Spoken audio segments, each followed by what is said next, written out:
Ẹ káàbọ̀ sílé iṣẹ́ wa o. Ẹ̀yin ọmọ Yorùbá, ọ̀dẹ̀ ọdún bí ṣàlàáfíà la bá gbogbo lé. Yorùbá nation náà sì ni ò bí wọ́n fẹ́ bí wọ́n kọ̀. Yorùbá nation nìkan ni ọ̀nà àbáyọ. Ẹ̀yin èèyàn wa, eléyìí tó tún dé sí etí ìgbọ́ wa lákòókò ọ̀wọ̀ yìí, eléyìí ó ní agbára. Bẹ́ẹ̀ ni, kí ló dé? Ǹjẹ́ ẹ ti gbọ́? Àwọn sójà, àwọn náà wọ́n ní kóòtù tiwọn tó jẹ́ wípé wọ́n ń dá ẹjọ́ fún àwọn sójà tó bá jẹ́ wípé wọ́n ṣe àṣemáṣe. Bẹ́ẹ̀ ni, wọ́n dá ẹjọ́ gidi, ẹjọ́ yìí nípọn. Ẹ̀rù bà mí, ìdí ta fi ń pariwo pé kò sí kankan tó ń jẹ́ wọ́n Nàìjíríà nìyí o. Ṣé ẹ̀yin náà rí bó ṣe ń lọ? Wọ́n dìídì dá ẹjọ́ fún ẹni tó pààyàn. Àwọn sójà wọ́n dá ẹjọ́ fún ẹni tó pààyàn. Ọmọ sójà tó pa girlfriend díẹ̀, wọ́n dájọ́ kú fún. Wọ́n ní pé kí wọ́n fokùn sí lọ́rùn kan yẹgi fún tẹ́ẹ̀mí yóò fi bọ́ lára rẹ̀.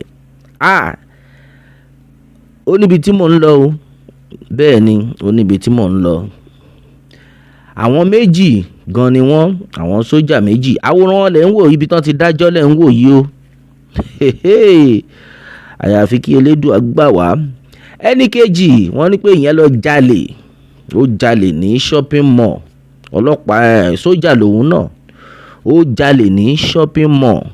Wọ́n ní wọ́n fi ní pé kí wọ́n fún un ní ẹ̀wọ̀n ọdún 10 gbáko. Ẹ̀wọ̀n ọdún 10 ni wọ́n fún yẹn.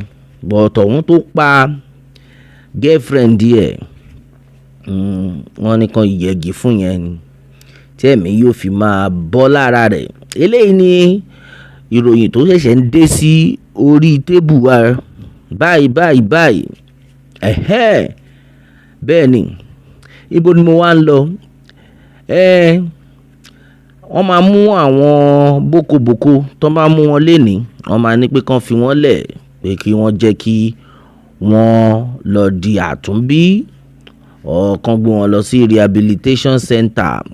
Pé wọn mọ̀ọ́mọ̀ ni pé wọ́n ti dun àtúnbí. Àwọn náà ń pè ní repentant Boko. Ẹni tó pa girlfriend ẹ̀, ẹni pé kán dájọ́ kú fún lẹ́ẹ̀kan náà. Ibi tí mò ń lọ rèé o. Pé kí wọ́n dá ẹjọ́ kú fún lẹ́ẹ̀kan náà. Nítorí ó pààyàn. Pé law yín, according to the law, so ẹ̀yin follow law báyìí. Pé ẹni tó bá pààyàn pípa la ó pa. Nǹkan tó wá yà mí lẹ́nu nínú gbogbo ẹ̀ ni wípé àwọn tí wọ́n ń dájọ́ yìí kò ń ṣe pé àwọn ọmọ South o, kò ń ṣe pé àwọn ọmọ West ló ń dájọ́ o. Àwọn Northern, àwọn ara wọn ni wọ́n ń dájọ́ ikú fúnra wọn. Ẹ̀yin èèyàn wa, kí ló ń ṣẹlẹ̀ gangan náà? Kí ló ń ṣẹlẹ̀? Kí ló fi wá jẹ́ wípé àwọn tó ń pè ní Fúlàní, ọ̀rọ̀ pọ̀ ní ìwé kọ́bọ̀. Àwọn tí wọ́n pè ní Fúlàní, àwọn Boko tán bá ti pààyàn tán, àwọn wo gangan ló wà ń díẹ̀ tán máa ní wípé wọ́n máa ronú pìwàdà pé kí wọ́n má pa wọ́n ná. Nítorí pé gbogbo ẹ̀ ṣe ń lọ igun tí wàá tojú sú wa. Àwọn wo ni wọ́n wà ń díẹ̀ pé ẹ má pa wọ́n o. Wọ́n máa di àtúnbí. A máa gbé wọn lọ rehabilitation center. Láìpẹ́ yìí ni àwọn about 390 tí wọ́n ṣẹ̀ṣẹ̀ ṣe graduation fún, wọ́n náà ti pààyàn títí ìgbà tán wá mú wọn tán. Ìjọba ní pé kán má fọwọ́ kàn wọ́n. Ìjọba mélòó tiẹ̀ la ní gan nílùú ìgàn torí Ọlọ́run? Gbogbo eléyìí tí ó ti wá ń tojú sú wa o. Pé káwọn èèyàn tán ti pààyàn lóríṣiríṣi kán ní kán má dájọ́ kú fún àwọn yẹn. Ṣùgbọ́n ẹni tó pa girlfriend èèyàn kan, ẹ̀dẹ̀ dájọ́ kú fún straight pé ó pa girlfriend ẹ̀. Òfin tó mú ni wípé tó bá fi lè pààyàn pípa la ó pa. Kí ló wá ṣẹlẹ̀ tí àwọn Fúlàní, àwọn Boko tó bá ti mú wọn kì í pa wọ́n. ibẹ̀ gan làwa ń lọ ẹ̀yin ọmọ Yorùbá nation nìkan ni ọ̀nà àbáyọ ṣẹ́ dáhùn ara bíi wọ́n ń ṣe èèyàn gidi ìjọba mélòó ló wà nílẹ̀ gangan náà àwọn wo ni wọ́n ní pé kí àwọn boko tán ti pààyàn lọ rábídún pé kán má pa wọ́n pé kán rán wọn lọ léèwé àwọn wo lọ́wọ́ à ń díẹ̀ ṣé kò tí ì wá yé yín wípé ó ní àwọn tó jẹ́ pé wọ́n ń kówó fún àwọn ará bíi láti máa ba ìlú jẹ́ ó ti wá ń yé yín báyìí díẹ̀díẹ̀ àwọn làwọn tó ń kówó lẹ̀ pé ẹ bá mi pa gbogbo wọn dànù ká gba ilẹ̀ mọ́ wọn lọ́wọ́ ìdí rèé o gbogbo ọmọ Yorùbá ẹ má sùn àṣírí wọn ti tú báyìí àṣírí wọn ti tú in fact kó má dàbí pé mo kàn ń sọ òun náà lẹ̀ ń wò yìí àfi kélédùn àgbà wá Yorùbá nation no going back náà ṣe ni bí wọ́n fẹ́ bí wọ́n kọ̀ bí wọ́n fẹ́ bí wọ́n kọ̀ àfi k'Ọlọ́run ṣàánú gbogbo wa ni o èdè Gẹ̀ẹ́sì ni wọ́n fi kọ́ ẹ̀yin náà ẹ máa wo bó ṣe ń lọ. Court martial sentences soldier to death by hanging.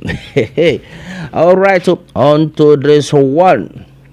A general court martial CGM sitting at the headquarters 82 Division Nigerian Army Enugu has sentenced Private Adamu Mohammed to death by hanging for the murder of his girlfriend and the Private Abubakar Yusuf to 10 years imprisonment for robbery.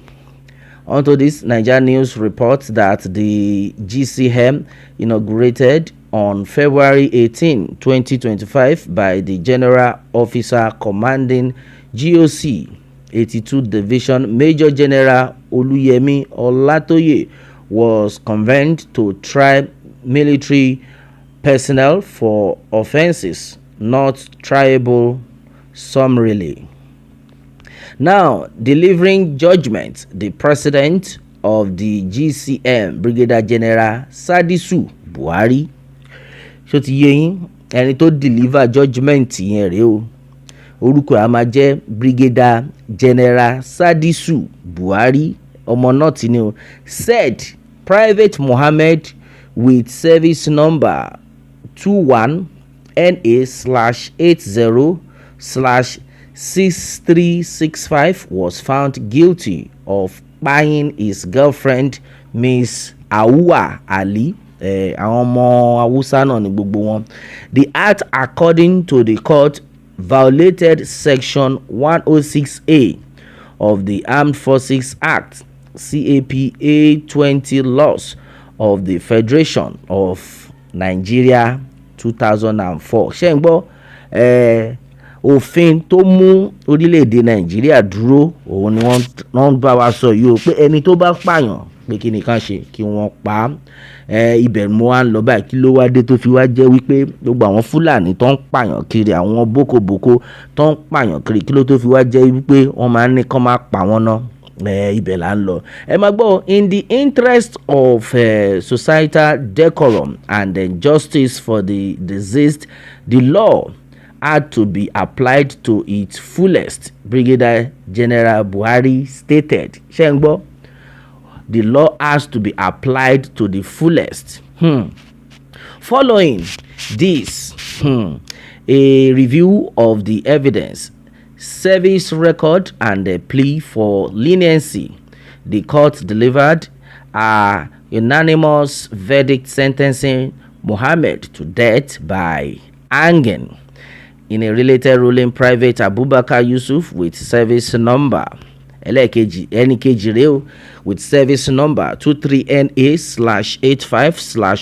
23NA/85/12116 was found guilty of robbery committed at a shopping mall in Enugu, and eléyìí náà ẹ̀wọ̀n ọdún mẹ́wàá gbáko òun ni wọ́n dáàbò eléyìí torí pé ó jalè ṣùgbọ́n ẹni tó bá pààyàn kọ́ wọ́n ní kan pa according to the law of Naija. ẹ̀yin ọmọ Yorùbá ṣó ti wá yé yín báyìí níbo wá lógún ti ń bọ̀ báyìí àwọn wo gangan ni wọ́n pàṣẹ pé àwọn Boko tó bá ti mú wọn kọ́ máa pa wọ́n ibẹ̀ ni mò ń lọ báyìí. pé tí wọ́n ti mú àwọn boko yìí o pé kán má pa wọ́n, ṣùgbọ́n tán bá ti mú àwọn sójà normal people. In fact mo ṣẹ̀ṣẹ̀ wá rántí sìn ni pé wọ́n ní pé àwọn Haúsá wọ́n yàtọ̀ sáwọn Fúlàní. Nǹkan tó wá ń try àti sọ fún wa sìn ni pé àwọn boko àwọn yẹn ni Fúlàní àbí ok ó ti wá yé wa ṣó ti wá ń clear, ó ti ń clear báyìí. Ọmọ Yorùbá nation lọ́nà àbáyọ ara kan tá a fi sọ pé àwa àtàwọn ará bíi à ń ṣe kan náà. Bẹ́ẹ̀ ni àwọn Fúlàní àwọn ni wọ́n fẹ́ gba ilẹ̀ mọ́ wa lọ́wọ́.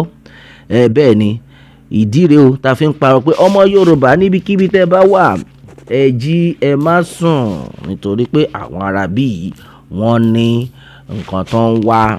Àbẹ́ẹ̀rí ṣé kò ya ẹ̀yin náà lẹ́nu báyìí àfi kí lè dùn àgbà wa. ẹ̀yin wa àní rí jù báyìí lọ lórí eléyìí. Yorùbá nation nìkan ni ọ̀nà àbáyọ, bí wọ́n fẹ́ bí wọ́n kọ̀ Yorùbá nation ló lè ṣe. Bẹ́ẹ̀ ni o a ó máa bẹ ọ̀bẹ níbẹ̀ ṣo tẹ́lẹsẹ̀ abẹ̀nàwò, ẹni tó bá ní a máa bọ̀ òun là ní dé bá. God bless Yorùbá nation, kí Ọlọ́run kó bùkún fún orílẹ̀-èdè Yorùbá. Ó dàbọ̀.